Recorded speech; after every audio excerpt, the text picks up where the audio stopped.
আসসালামু আলাইকুম। আপনারা দেখছেন সিভিএন টিভি ইউএসএ সংবাদ বুলেটিন। সঙ্গে আছি আমি আইনাল হক। শুরুতেই এসেনশিয়াল হোম কেয়ার সংবাদ শিরোনাম।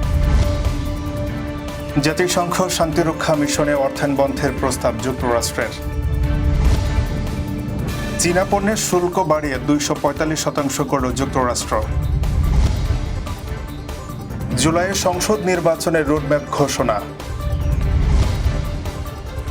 এবং প্রধান উপদেষ্টার সঙ্গে আলোচনায় সন্তুষ্ট নয় বিএনপি। শুনছিলেন এসেনশিয়াল হোম কেয়ার সংবাদ শিরোনাম। এবার বিস্তারিত। জাতিসংঘের শান্তিরক্ষা মিশনে যুক্তরাষ্ট্রের অর্থায়ন বন্ধের প্রস্তাব দিয়েছে হোয়াইট হাউসের বাজেট অফিস। মালি, লেবানন ও কঙ্গো শান্তিরক্ষা মিশন ব্যর্থ হয়েছে দাবি করে এ প্রস্তাব দেওয়া হয়েছে বলে জানিয়েছে রয়টার্স। জাতিসংঘের শান্তিরক্ষা বাজেট $507 কোটি, যার 27% অর্থ দেয় যুক্তরাষ্ট্র। ওএমবি নতুন অর্থ বছরের বাজেটে এই খাতের জন্য কোনো বরাদ্দ রাখেনি। এটি ট্রাম্প প্রশাসনের 5 ব্যাগ পরিকল্পনার অংশ, যার মাধ্যমে পররাষ্ট্র মন্ত্রণালয়ের বাজেট অর্ধেকে কমানো হচ্ছে।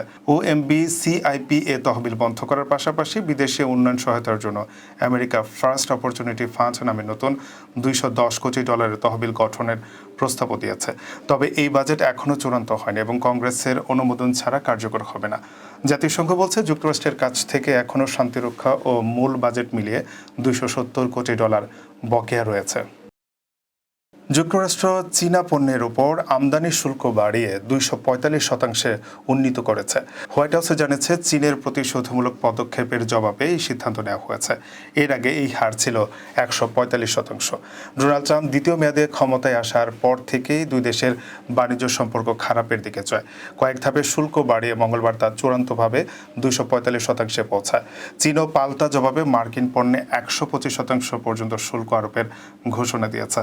হোয়াইট হাউস জানিয়েছে 75টি দেশ যুক্তরাষ্ট্রের সঙ্গে বাণিজ্য চুক্তির আলোচনায় থাকায় তাদের বাড়তি শুল্ক 90 দিনের জন্য স্থগিত করা হয়েছে, তবে চীনের ক্ষেত্রে নয়। বিশ্লেষকরা মনে করছেন এই শুল্ক যুদ্ধ বৈশ্বিক বাজারে অনিশ্চয়তা ও উত্তেজনা বাড়াবে।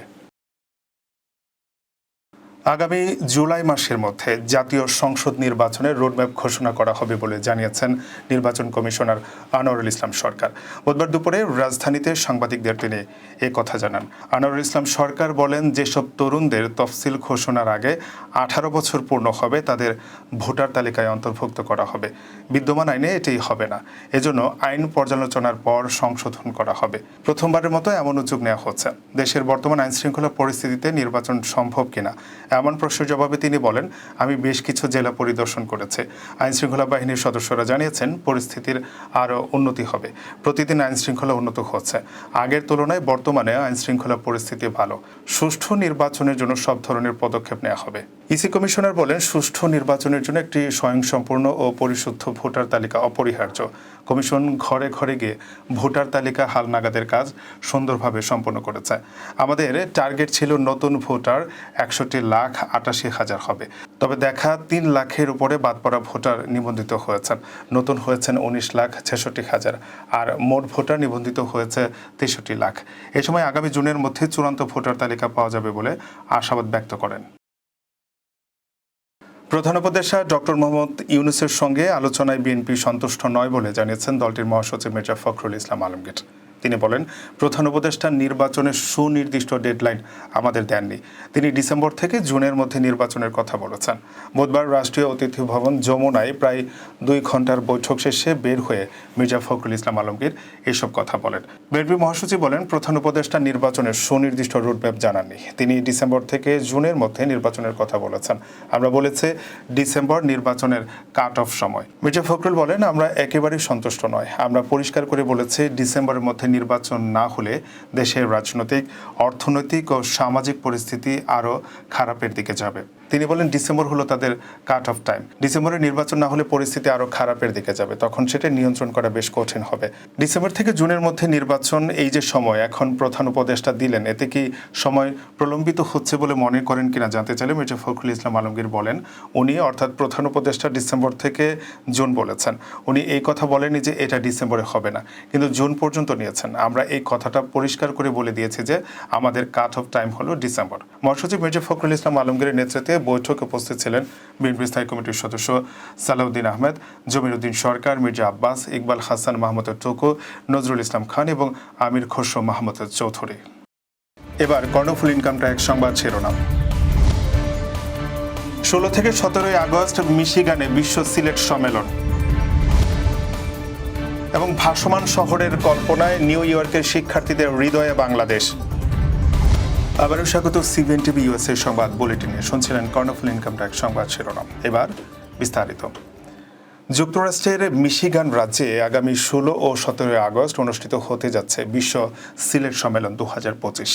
এ উপলক্ষে গত রোববার সন্ধ্যায় আয়োজকদের পক্ষ থেকে মিশিগানের ওয়ারেন সিটির একটি রেস্টুরেন্টে মতবিনিময় সভা অনুষ্ঠিত হয়েছে। এতে মিশিগানে কর্মরত সাংবাদিক, বিভিন্ন সামাজিক, সাংস্কৃতিক ও রাজনৈতিক দলের নেতৃবৃন্দ সহ বিভিন্ন পেশার মানুষ উপস্থিত ছিলেন। উদ্যোক্তারা জানান, 2 দিনব্যাপী সম্মেলন অনুষ্ঠিত হবে মিশিগানের ট্রয় সিটির আমেরিকান পলিশ কালচারাল সেন্টারে। আয়োজকদের একজন কর্মকর্তা শাহাব আহমেদ শমীন জানান, এই সম্মেলনে বৃহত্তর সিলেটে জেলার ইতিহাস, ঐতিহ্য, সংস্কৃতি তুলে ধরা হবে। এতে সেমিনার, গান, নৃত্য, কবিতা, সিলেটি সংস্কৃতির সাথে সম্পৃক্ত বিভিন্ন জিনিসের সাথে নতুন প্রজন্মের পরিচয় করে দেওয়ার চেষ্টা করা হবে। থাকবে সিলেটের রকমারি স্বাদের খাবারের বিভিন্ন স্টল। পৃথিবীর বিভিন্ন প্রান্তে থাকা সিলেটের বিশিষ্ট ব্যক্তিদের এখানে উপস্থিত থাকার চেষ্টা করা হচ্ছে। আয়োজকরা জানেন, এই সম্মেলন প্রবাসে চিরাচরিত যে মেলা হয় সে ধরনের কোনো মেলা নয়। এতে দেশের একটি বিশেষ অঞ্চলের তথা সিলেটের মানুষের জীবনধারা, সংস্কৃতি, কিংবদন্তি, ইতিহাস, ঐতিহ্য, লোকাচার, ভাষা, গান, হারিয়ে যাওয়া বিভিন্ন জিনিস তুলে ধরার চেষ্টা করা হবে। নিউ ইয়র্কের ব্রঙ্কস ল্যাটিন স্কুলের শিক্ষার্থীরা ফিউচার সিটি প্রতিযোগিতায় বাংলাদেশের ফেনী শহরকে ঘিরে গড়ে তোলা এক ভবিষ্যতের ভাসমান শহরের ধারণা উপস্থাপন করে নিউ ইয়র্ক রিজিয়নে 3য় স্থান অর্জন করেছে। 2024 সালের ভয়াবহ বন্যায় ভাইরাল হওয়া একটি শিশুর ছবি থেকে অনুপ্রাণিত হয়ে তারা কল্পনা করে 100 বছর পরের এক টেকসই, পরিবেশ বান্ধব ও সংস্কৃতি মনস্ক শহর, যেখানে জলবায়ু পরিবর্তনের হুমকি মোকাবেলায় প্রযুক্তি ও একতা মিলে গড়ে উঠেছে নতুন ফেনী। এই প্রকল্পে ছিল শাপলার হাওয়ার অনুপ্রাণিত স্থাপত্য, ঢেউ থেকে শক্তি উৎপাদন, প্রাকৃতিক হাসপাতাল এবং বটগাছ ঘিরে কমিউনিটি স্পেস। শিক্ষার্থীদের সঙ্গে কাজ করেন বাংলাদেশি আমেরিকান শিক্ষিকা মিসেস চৌধুরী, যিনি বলেন, শুধু শহর নয়, শিক্ষার্থীর একটি গল্প বলেছে। প্রকল্পটি শিক্ষার্থীদের শুধু বৈজ্ঞানিক ভাবনায় নয়, এক মানবিক চেতনায়ও অনুপ্রাণিত করেছে। পুরস্কার ঘোষণার পর স্কুল জুড়ে ছিল আনন্দের বন্যা। পরিবার, শিক্ষক, সহপাঠীদের সামনে শিক্ষার্থীরা তাদের কল্পনার শহর উপস্থাপন করে ব্যাপক প্রশংসা করায়। দর্শক, এই ছিল সিবিএন টিভি ইউএসএ সংবাদ বুলেটিনে। শেষ করছি। পরবর্তী বুলেটিন দেখার আমন্ত্রণ জানিয়ে এতক্ষণ সাথে থাকার জন্য ধন্যবাদ সবাইকে।